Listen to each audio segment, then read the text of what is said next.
Hello, hello, and welcome back to... I almost said Echo. I'm so sorry. We're playing Burrows. It's a different game. It just so happens to have a really cute maned wolf. It's... Whatever.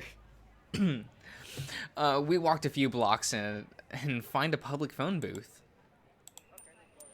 Mark throws in a nickel and whips out a little notebook full of phone numbers. What are you feeling? French? Italian? Maybe Asian fusion? What is that like in the 60s? Curious. French sounds good. It's the only thing I'm really qualified to judge. Etienne and Jean cooked up a mean Cajun fry every Sunday after church, but every now and then they'd try some authentic French recipes from cookbooks. Hello? Oh.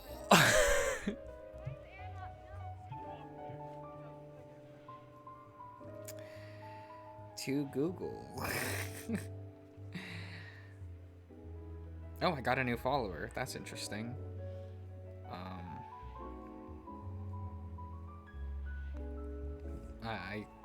They will clear out those notifications, so I'll forget to read them later. YVONNE pronunciation. Okay. No, I don't care about YouTube ads. Fuck you. Just give me the how to pronounce. Fuck you, YouTube. Thank you for giving me a platform. Bonjour, this is Julian, the Frenchman who makes French pronunciation videos here on YouTube, and we are looking at how to pronounce this female given name of French origin. We're going to be looking at how to pronounce it in French for reference as well as in English. In French, this is normally said as Yvonne, Yvonne, Yvonne. In English, consequently, this is normally pronounced as Yvonne,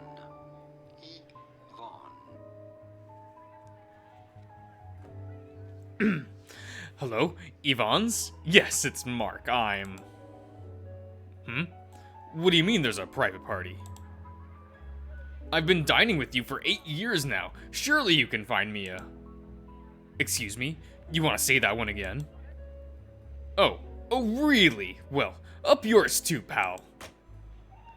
He slams the receiver down so hard it rattles the windows and storms out, leaning against the booth with his arms crossed, scrambling to pull out another cigarette. No dice? Can you believe they couldn't get us a single table all day? If Reynard had picked us, he would have found us something. Had picked up. Flick, drag, exhale. No clue who this jackass was either. Must have been some new hire who didn't get the memo. Well, they just lost a loyal customer. Come on, it's not worth blacklisting the damn place over. It wouldn't be the first place I blacklisted, or rather, who blacklisted me. But I guess you're right. We still have to eat, don't we? I could try the blue bungalow in Central Park. The idea of sitting through another angry call fills me with dread. I hook an arm around Mark and tug him along, and I start to walk. What are you... Let's just look around. We can try something new. I don't know anything around here. Yeah, something new. Where's your spirit of adventure? I left it at home. I ignore him whining and stiff. Mark, stop being so attractive. Hopping my strongest sense can find us some grum. It was hard to smell past Mark's smokiness, but eventually something stuck out. Savory, fried, creamy. I follow my nose and end up at a row of various shops that form a functional, what, I'm not even reading anymore. Large, luncheonette? Okay. Gruff day, laborers, okay, are waiting in line to, grab a quick bite, along with a few businessmen. Mark's basically a ragdoll at this point, and I pull him over, trying to find the source of the smell, store by store. I quickly find it, Donna's polished kitchen. Let's try this. I've never had Polish food before. From this dump? I don't want us to get sick. He says that a little too loudly, a few shop owners shooting annoying glances our way. I wince and try to smile back to let them know I'm on their side. Where is this snobbiness in Mark coming from? Did he forget the little hole in the wall he took me to yesterday? I see him tapping his foot eagerly to leave. Trust me, the best food is always from small places like this. Look at all these people, it can't be that bad. All right. I order a few, pierogies and some kielbasa to start with. They sound the most familiar, and I don't want to risk getting something risky when Mark's being so difficult. All right, that'll be $1.85. Oh, shit. I whip out my wallet.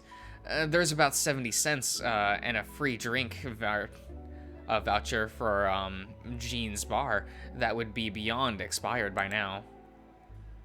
One sec. Hey, can I borrow $2? Sorry. Sure. Mark reaches into his pocket and hands me a few crumpled bills. There's at least 6 in here. I guess it's just spare change for him. I grab what I need and run back to pay for our orders before sitting down across from him. I should have guessed you wouldn't have any cash on you. My bad. It's all right. Hey. Yeah? You want to know something funny? Sure. I'm actually having a great time. How? Today's been a complete disaster. No, it hasn't. Do you know why? Enlighten me. I gently boop his nose and giggle as his ears flick wildly in confusion. 'Cause I'm spending it with you, wise guy. That's enough to make you almost, that's enough to make up for, almost giving you a heart attack. Even a shitty day can, be fun if you spend it with a friend. So, you really think of us as friends, then? I hear, his tail thump against the bench as it, wags ferociously. I do, but but you'll have to, make it through this meal, or I'll start questioning my taste in, acquaintances. Deal? Okay, I'll try. For you. That's the Mark I recognize. He shifts moods so quickly. Staying on his good side is going to be key to this all working out. A few minutes later, a man bringing our food on plastic trays. The presentation is lacking, but it smells incredible. 6 cheese pierogies, each with sour cream and applesauce for dipping, and 2 long coiled sausages. My mouth is watering already. We dig in, and I fall in love immediately. Savory fried dough with salty cheese, sweet caramelized onions. That's the worst thing I've ever heard in my life. So, okay. I like pierogies, right? Like, they're good. I actually have to go hunting for ones that don't have onions in them. I go to the store, I look at the ingredients, and it's like second or third, like, ingredient onions, and I'm just like, fuck. And and a hint of sour from the cream makes the perfect combination for a hearty meal during the harsh winter months. I work my way over to the kibasa and am surprised by the smoky flavor and slight heat. Nothing close to Endoli. Fuck. We're learning things today. Okay, let's that's the wrong app. Google. And how's it pronounced though? Andouille sausage. Andouille? Why is there L? Andouille sausage. Okay. Nothing close to andouille, or anything in a Cajun kitchen, but enough to be appreciated. I hear Mark moaning into his food, clearly echoing my sentiment. Holy fuck, this is good, and it was so cheap. I can't stop eating. Oh, Poland, I'm so sorry about World War II. You deserve better. I have no idea what that means, but yes, justice for Okay, I'm gonna... Yeah,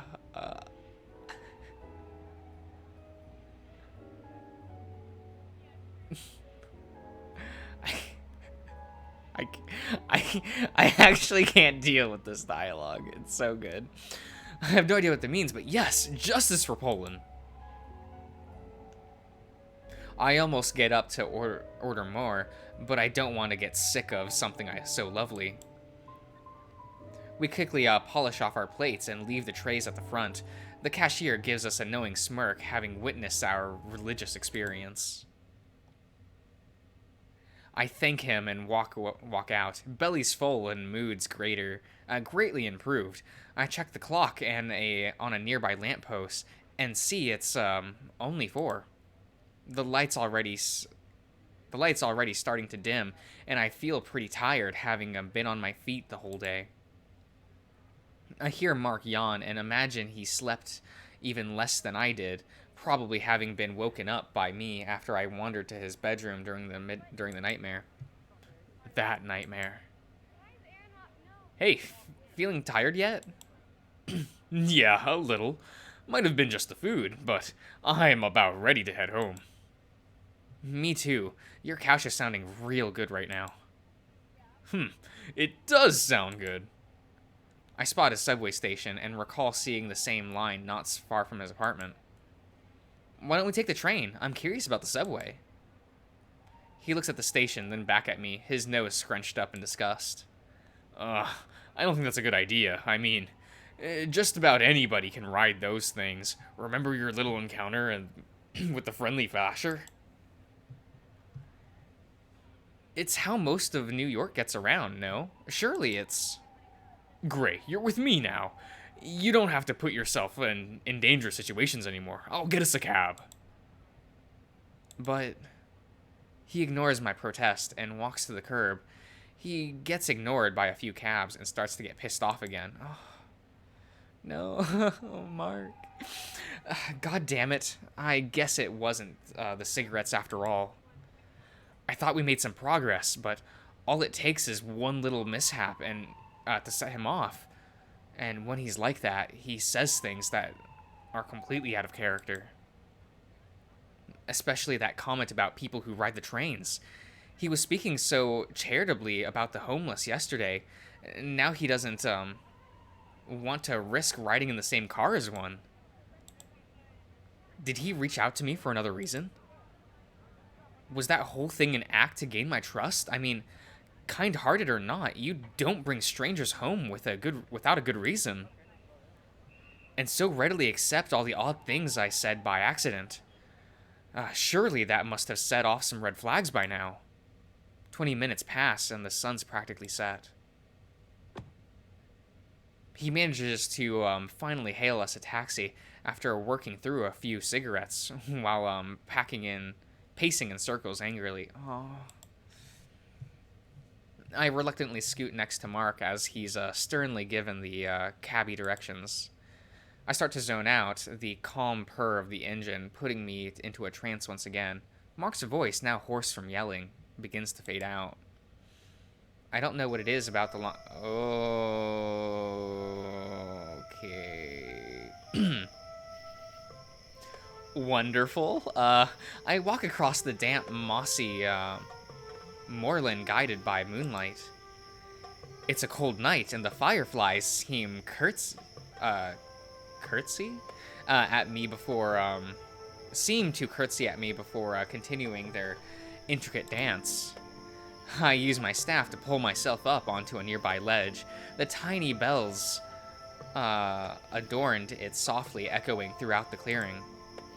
The sky is clear of of glistening stars. Is full of glistening stars. No, excuse me.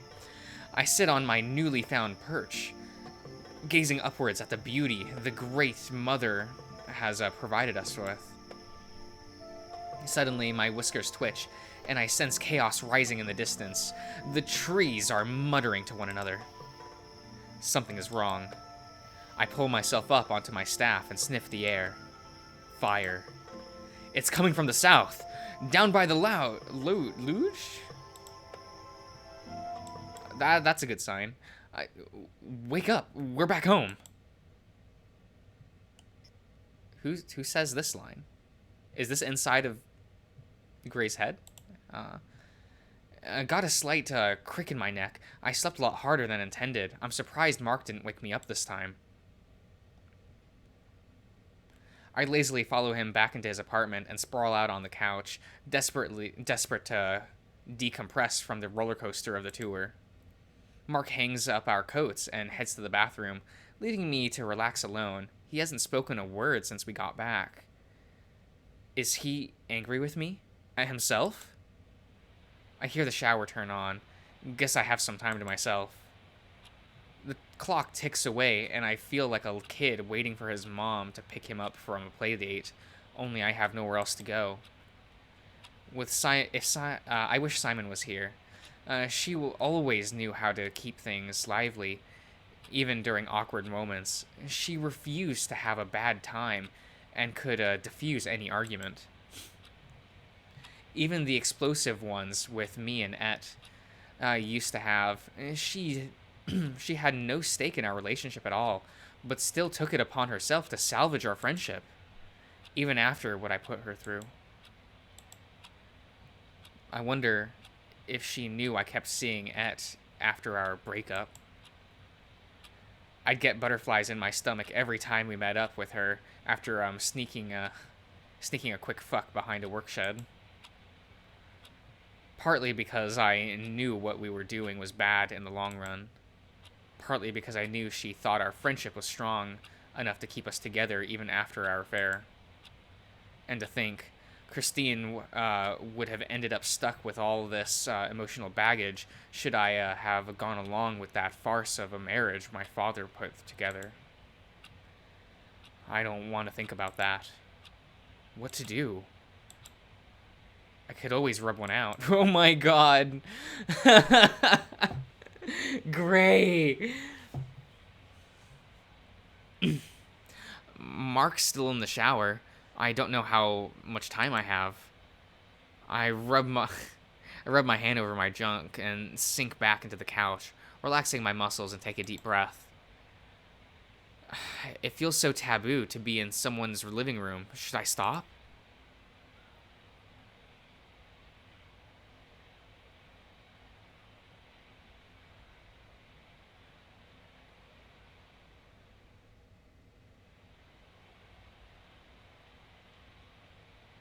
Why would you give me the option? Like, it makes me just want to do this, just to see what happens. And I will. Fuck it. I haven't gotten off in days. Just have to be sure not to make a big mess. I gently massage my cock over my pants and start to get hard.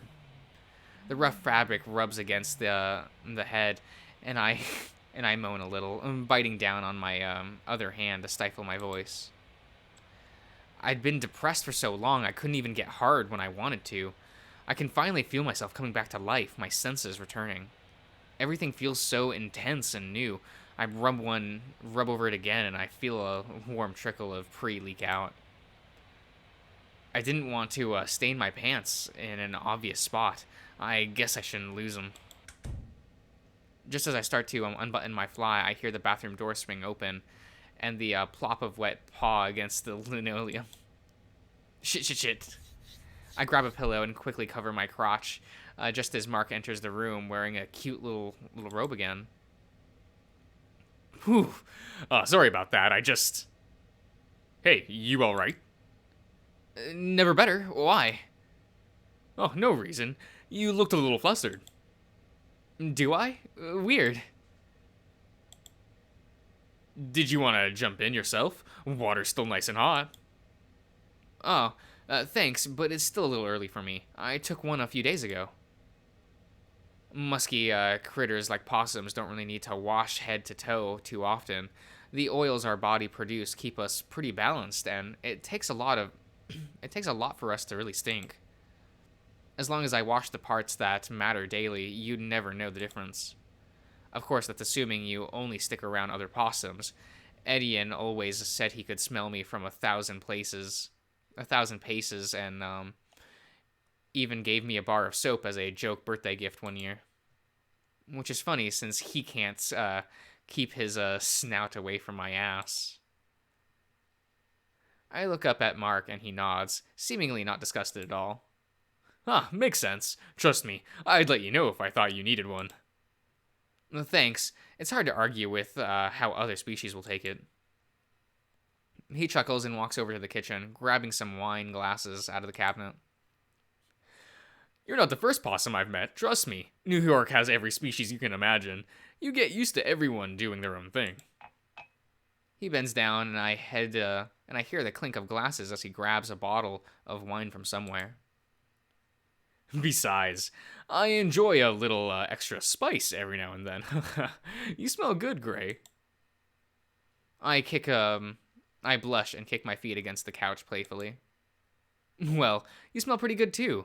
Did you put cologne on again right after the shower? Nope. They sell a bath set of that scent, so I used the soap that came with it.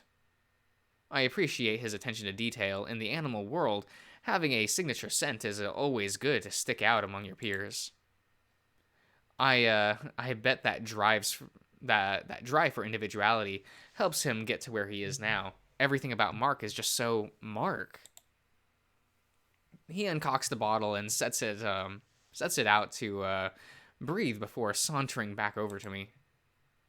I figured we'll give it 20 minutes or so. Shame I couldn't fit a proper wine rack in here.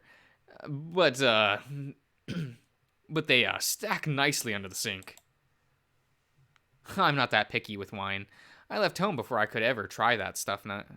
Try the nice stuff. So, you came from money after all? I had a feeling. I lean back with my hands behind my head with a sigh. I'm not thrilled to be talking about my family, but it'd come up eventually. Yeah, old money. But I gave that up years ago. Must have been for a good reason then. It was. It was. Mark, you know I am not from around here. Well, yeah, New Orleans in 1928, if I'm correct. Well, not exactly. I used to live north of the city. Ever hear of Oakfield Plantation? He shakes his head. My family owned it for generations. I grew up in the manor there. We had a full custodial staff, cooks, groundskeepers, anything you could imagine. So, something pretty nasty must have happened to you to leave. It's not that simple. It's more like I realized our livelihood was only possible because my grandfather owned slaves. Everything I used to think was beautiful suddenly looked dirty, corrupted. What did you do? I tried to tell my sister how I felt. She usually stuck it out for me, but nobody in the family would listen. They were too concerned with our reputation. They were worried I would cause a big stink, go against the, politics of our conglomerate. So my father's solution was to force me to marry the daughter of the oil baron. He threatened to cut me off completely if I didn't. Wow. Did you even know the girl? No, and it wasn't done out of love, of course. It would help the company's upcoming merger. I was content with staying a bachelor if it meant our family line would die out one day. So you ran. His words stung a little, though his tone was more remorseful than outright judgmental. I left before I was forced to play into my father's hand. It wasn't an easy decision. I feel Mark wrapping an arm around me again. It feels a little inappropriate after the last comment. Color me impressed. You stood up for yourself. That's a commendable act. I feel like he's babying me. I could tell from a glance you were a special boy. And do I know how to pick 'em? Right. I can't keep doing this with him. I need to know something. I gently push his arm off of me and look him in the eye. Mark. Why did you let me come stay with you? He looks at me dumbfounded and blinks for a few seconds, unsure of how to answer. You look like you needed help. I have the means, so... And those bums we saw yesterday, they didn't need help? He crosses his arms and looks at me stern, the corner of his mouth twitching. The ones that were making fools of themselves in front of the whorehouse? Yeah, they needed help. Professional help. That's not the point. What about me made you trust me right away? I can't really put my finger on it. What's the point in asking this now? I don't understand how any of this could seem normal to him. It's important because I need to know if I can trust you. He scoffs, stands up, pacing around the couch. Trust me? What have I done? Great. If you're uncomfortable, I'm sorry. Just tell me what I did. I can apologize. No, it's not like that. It's just... damn it. How can I make you understand that? Understand what? That it's dangerous to bring a stranger home where I live by myself? That you could be taking advantage of my kindness? Mark. That you've had every opportunity to rob me, kill me, rape me, and I've had myself to blame. Well, guess what? I know this is fucking stupid. Please don't yell at me. But if someone had just done that for Joshua, Okay. If I had just... He crumpled onto the couch and started sobbing in his hands. I awkwardly reached out to comfort him, but retract, unsure of where our boundaries lie right now. I'm sorry, I want to help. I just don't know what to do. Please, tell me what's going on. He wipes his nose on his arms and takes a few deep breaths before shakily replying. No, you were right. You should know why. I didn't want to talk about it, but it happened 3 years ago. I had a brother, Josh. He wasn't great at much. School, work, girls. It always turned out the same with him. Oh, I like this music. Probably turn it up just a little bit, so that you can appreciate it. Our parents aren't patient people. They saw one son excelling and the other one being a drain on their resources, on society. I nodded. I could easily relate, remembering how adept Jules was to playing her role in the family, while I barely trailed behind. Even though he was fucked up, I loved him. I mean, we're family. We're supposed to take care of each other, right? Yeah, in theory. He clears his throat and grips his knees tightly, steeling himself for what's to come next. He'd always hung around the wrong crowd. Our folks didn't like him bringing his friends home since they'd smoke and drink all night. it didn't help that he was stealing their money to buy pot. One night, they had just had it. They kicked him out with only his shirt on his back. Jesus, what did you do? His ears lower with a gaze, and he looks away. I didn't do anything. I had been living on my own for years and had no idea what was going on with him. Parents didn't care to mention it to me either. Oh. I found out a few months later when he surprised me in the lobby. He lost a ton of weight, and I could tell that he was using something stronger than pot. So I took him in, cleaned him up, kept him fed. I was just happy to have my little brother back in my life. I even took him to the museum. He said he was proud of me. I wish I had said it back. Not long after that, he reconnected with those friends, and they got him hooked on speed. We were fighting one night. I said some things I shouldn't have. And he walked out on me. On his own accord, of course. I found out about his passing on New Year's morning a week later. Oh my god, I'm sorry. He wipes a final tear away from his pinky and smiles. I'm the one who should be sorry. I didn't want to put all of that on you. I move closer and place a hand on his knee. No, I'm glad you did. I understand now. You really reminded me of him at his best. I guess that's why. Seeing you out there like that, it felt like I'd be letting Josh die again. You didn't let him die. You did whatever you could to keep him alive, more than your parents did. I felt especially sore hearing about yet another case of shitty parenting. I can't imagine not caring if my child lived or died. Those people deserve eternal damnation if there ever was such a thing. I stand up and head to the kitchen. Mark flips around with a confused woof. Gray?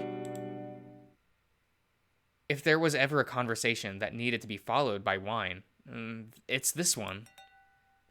I pour us 2 heavy glasses and walk over. We toast, and I close my eyes to take a long,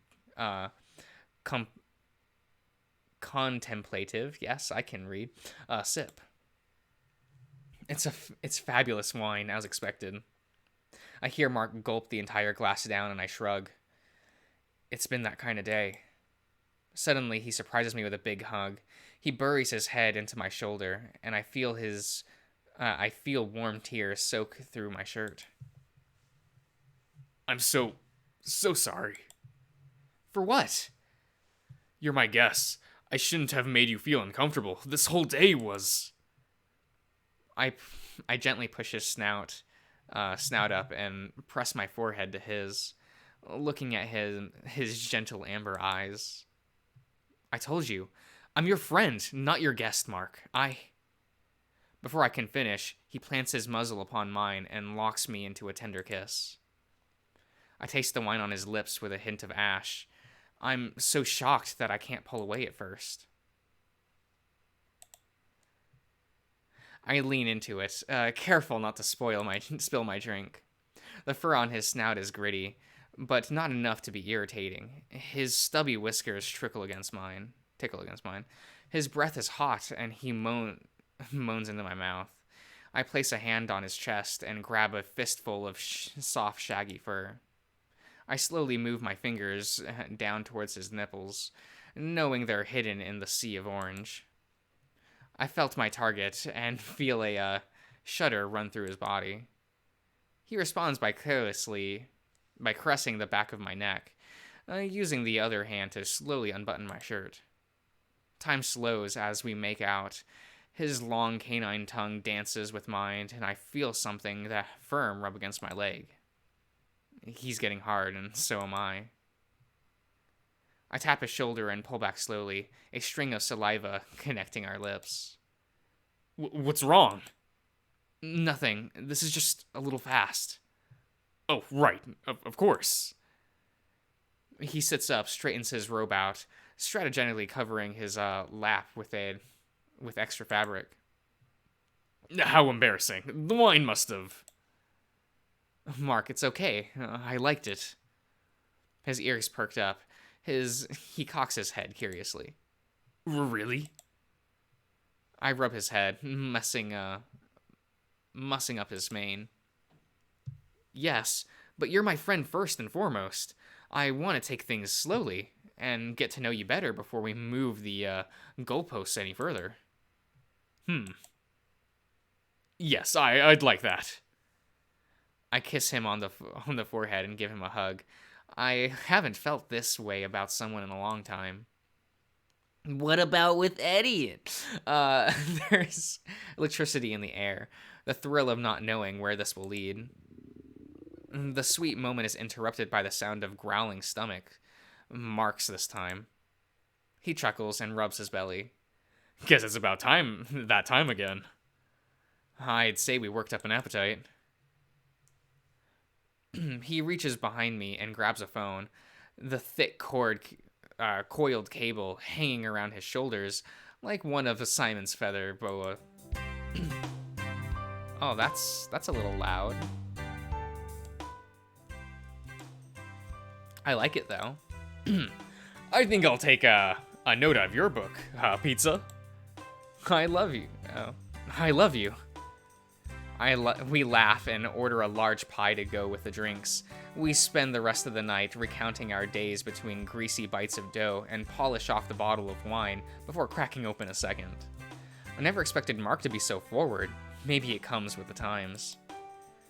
I used to assume most men are off the table, strictly for my own safety.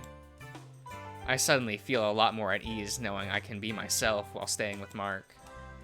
As I finish up my third slice, I cough awkwardly to get his attention. He's mid-bite, a long string of cheese connecting his snout to his half-eaten slice. So, Yes. how did you know? What?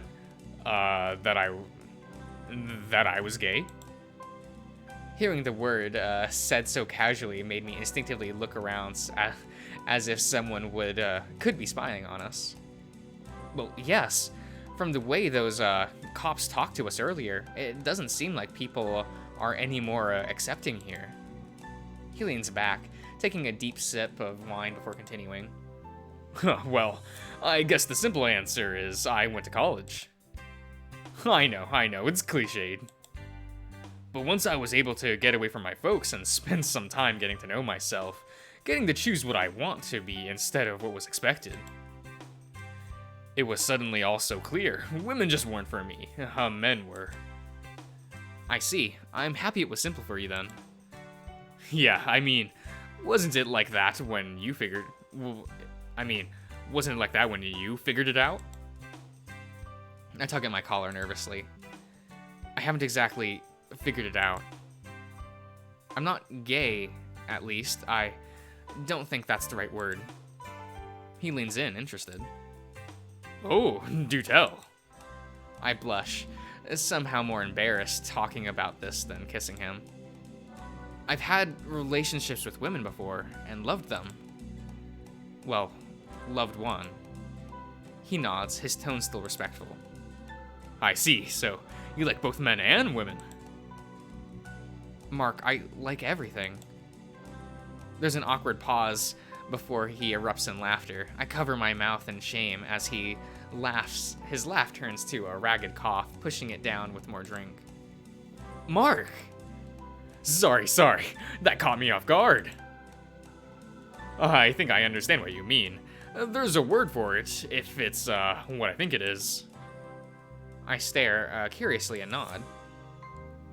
Now, we know you can love a man or a woman equally, yes? Right?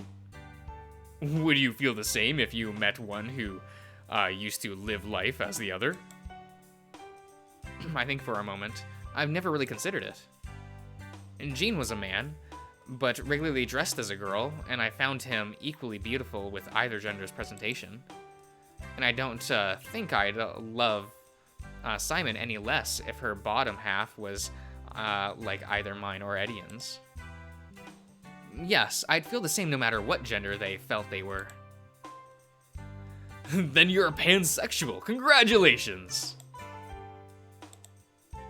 I'll glance over to the kitchen at the pans on the wall. Oh no!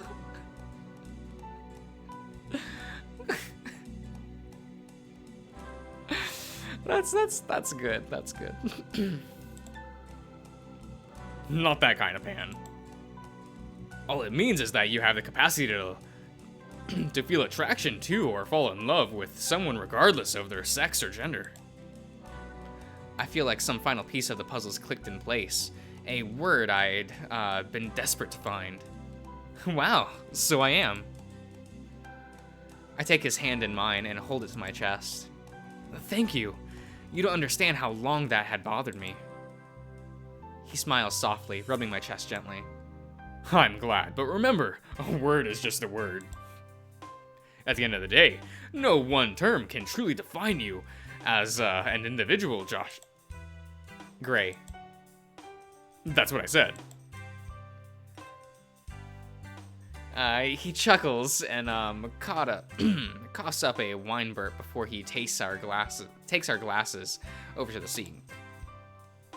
With a little time gone by, Mark was now able to laugh at the bumps along the way. His smile lightens up the room, and I feel that warm, safe feeling wash over me again. I just need context, that's all. Anyone in his position would be a little off sometimes. After we lost Sam, well, none of us were ever the same. No, it's cute. Okay. He comes back and cozies up to me, yawning. He nuzzles me into my chest, and I gently stroke his mane. The both of us are pleasantly buzzed, and it seems like a good time to start winding things down for the evening. This might have been one of the best days of my life. Even if things are uncertain and scary at times, if he's here with me, things will be alright. I'm starting to drift off with him still on top of me. He's fallen asleep, rising and falling in time with breathing. Well, damn. We never made it to bed. Oh well. Another night on the couch won't kill me.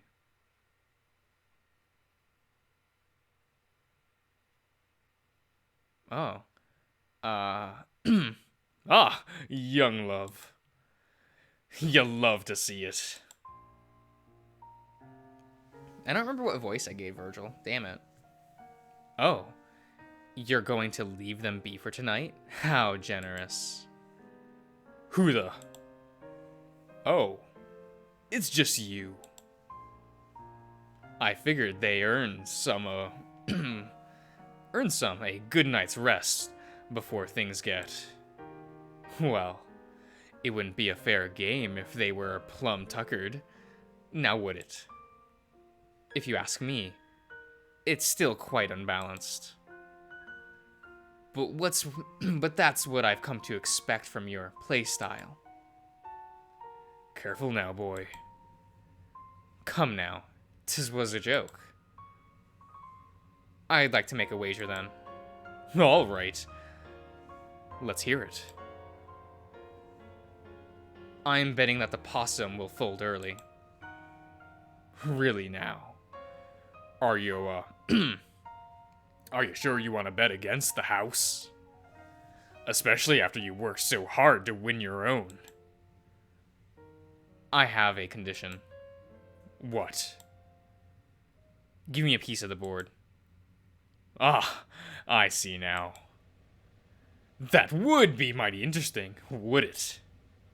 Something to distract him from that thing. Only then could it be a fair test of the boy's mental. And what would be in it for you, son? What's in it for me? Why?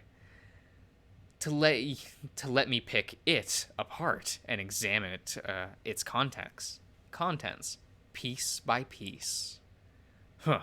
You're a sick puppy, you know that. But alright, it's a deal! All hands are off the table now. You try something funny, and all bets are off, son. Splendid. Well, then, I have work to do. I'll be seeing you soon, Mr. Gray. Oh my god. That was so good.